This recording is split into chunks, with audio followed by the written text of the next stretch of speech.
One thing I love about RPGs like Dungeons and Dragons is how there are endless possibilities. No matter how much you've played and how many books you've read, there's always something else out there that you haven't seen yet. There's always some class option that you've never tried, some adventure that you've never been on, and some rare monster that you've never heard of. And that's what we're looking at today, a creature that is pretty obscure and yet has had a major impact on the history of Faerun, aka the Forgotten Realms. These oddities are known as the phaerimms. That's right, the phaerimms of Faerun. And we're going to take a dive into what makes them so strange and so dangerous. I want to give a quick word of thanks to Ben Rubeck, who supported my Kickstarter for Monstrous Heroes.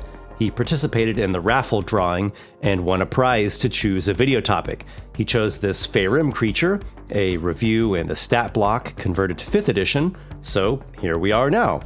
Monstrous Heroes is still available as pre-order, by the way, so if you're curious about monsters as fully fledged player characters for 5e, check out the link down in the video description. When you look at the phaerimms, their weirdness just slaps you right in the eyes. My first thought was, what the hell are these things?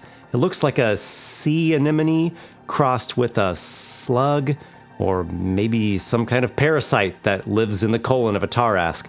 Well, don't let the wacky appearance fool you. These are extremely intelligent beings capable of dominating whole cities or even regions. Phaerimms are evil, magical aberrations, and their potential for evil, as well as their potential for magic, are vast. They are essentially malevolent sorcerers with a particular penchant for cruelty. They harbor an intense desire to eradicate all other life forms from existence. But, paradoxically, they also require slaves to inflict torment upon. A typical phaerimms has a 10 to 12 foot long body with a sort of serpentine or maybe tube shape that tapers down into a stinger tail. It has an ovoid head with a massive toothed mouth that has a circular shape and rings of teeth, sort of like a lamprey's mouth.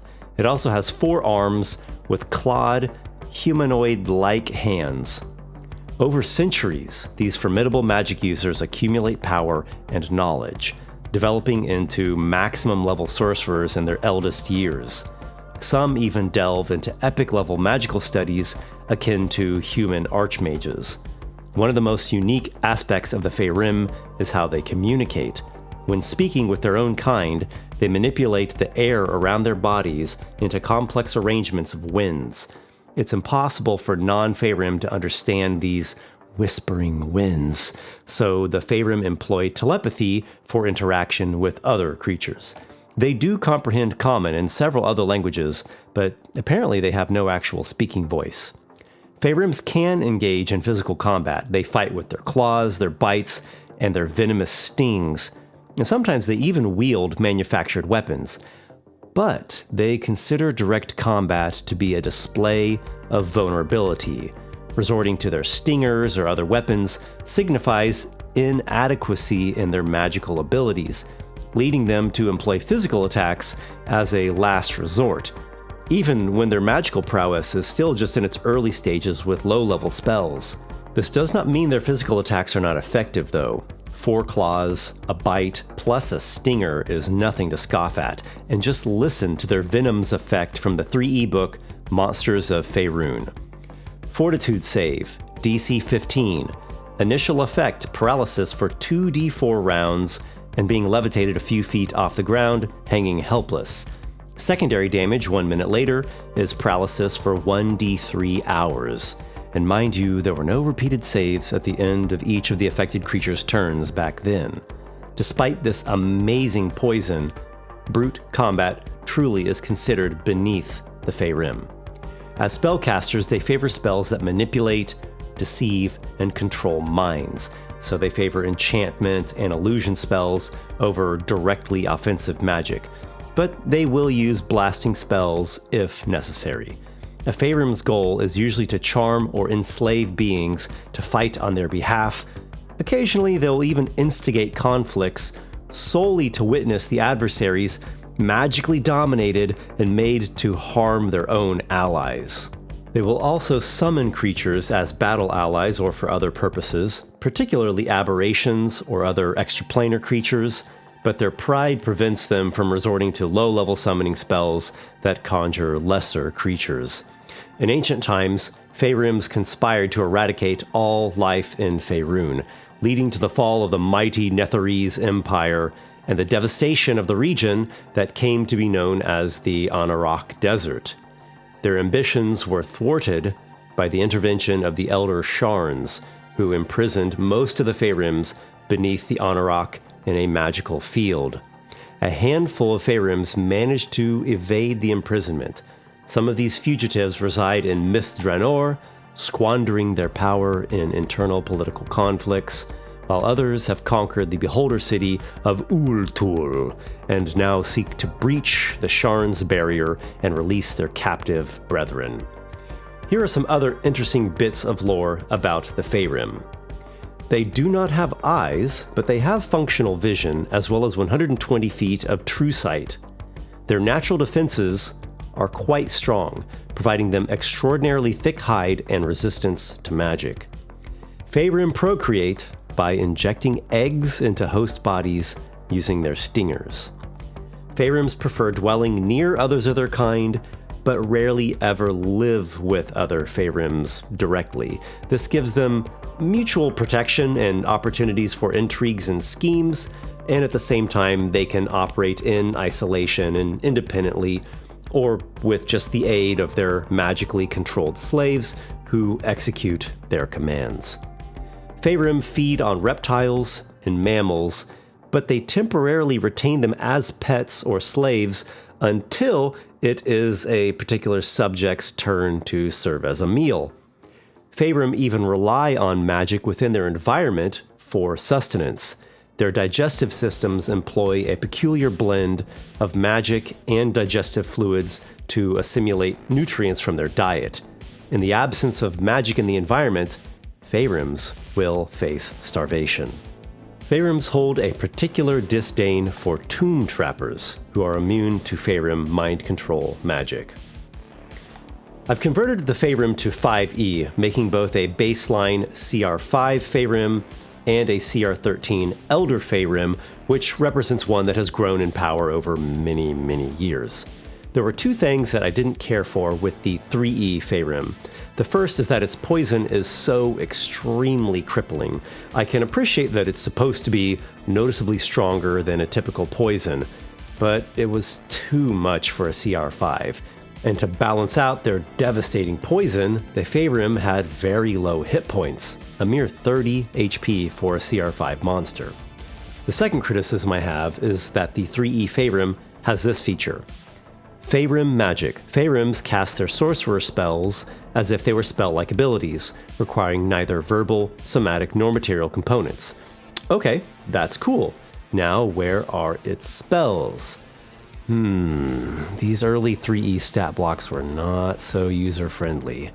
And so I hunt around the stat block, unable to locate the damn spells.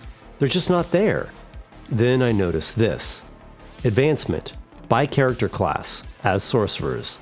So I can only assume that this stat block is just a baseline Faerrimm before it learns any magic, and the GM has to always make homebrewed versions with however many sorcerer levels, which I believe in 3e each character level is supposed to add 1 to a creature's CR. The problem is that, in effect, that's not true. It might take 2 or maybe even 3 character levels to impact things enough to increase the CR by 1. This is just a clunky way of handling this monster. This monster that, upon reading its lore, you are expecting it to have at least some spells. So here is my rendition of a Faerrimm for 5th edition. Some things I've managed to keep from it, some of its different traits and features. Other things I have adapted. It's still a large aberration, neutral evil and alignment, an AC of 18 with natural armor. The hit points I have increased. This way it's going to feel a little bit more substantial in the fight, feel a bit more like a CR5 creature, and at the same time I was able to tone down the poison a little bit. The speed is the same, 10 feet on land and 30 feet in the air, and it does hover. It's still immune to being petrified and polymorphed and otherwise have its shape changed. In place of the spell resistance from 3E, we have the magic resistance of 5E. I kept that Faerun magic trait in which when it casts its spells, it does so without needing components, so it's sort of like a subtle spell all the time, plus it doesn't need material components unless they have an indicated value. I made sure to give it some spells. The baseline Faerun, I think, really needs some spells. I guess if you wanted to feature these creatures a lot in a campaign, you could make a version that doesn't have the spells yet, or maybe just the cantrips, and it would be at like a CR4 or maybe a CR3. But I think this would be good for just a typical baseline Faerun. It has spellcasting like a 5th level sorcerer, again focusing on things that charm and mind control and hypnotize and things of that nature. It has a multi-attack routine in which it stings, it attacks with its claws, and it attacks with a bite. Its stinger poison does paralyze a creature for as long as it's poisoned, but I was able to rein in the effect some by giving it a DC of 13, which is slightly low for a CR5. The effect is for 1 minute instead of many rounds or even hours, and the creature gets a repeated save at the end of each of its turns, ending the poisoned and thus the paralysis on a success. And as I mentioned, I also made an Elder Phaerimms, which is representing one that's getting close to the upper echelons of Faerun power. It has spellcasting like a 17th level sorcerer, along with, of course, higher stats and higher hit points, given the fact that it has a lot more hit dice now. I also created 3 sample encounters with Phaerimms. One is from a 5th level party to an 8th level party range that features 1 Faerun and 4 bugbears that it controls. The second one is for somewhere between an 8th level and a 12th level party, which has 2 Phaerimms working together, and they are controlling a Chul and an Ogre as thralls. And the third one is for a 14th level to a 20th level party that features one of the Elder Phaerimms, 2 Phaerimms that are allies with it, a Salamander, and 2 Ogres that are the thralls. These are assuming a party of 4 characters, so if you have more characters, they're going to be not quite as challenging, or if you have less characters, they'll be even more challenging. If you'd like to grab these stat blocks, there is a link down in the video description. I've posted this as just a free public download on my Patreon page. And while you're there, check out the different patron tiers that are available. I put out a wealth of content on Patreon. It will enrich your 5e games or whatever other RPG you favor. So, the Faerun is quite an interesting monster, weird and unique to be sure. And for those who are into Forgotten Realms lore, they have made quite an impact on certain parts of that world.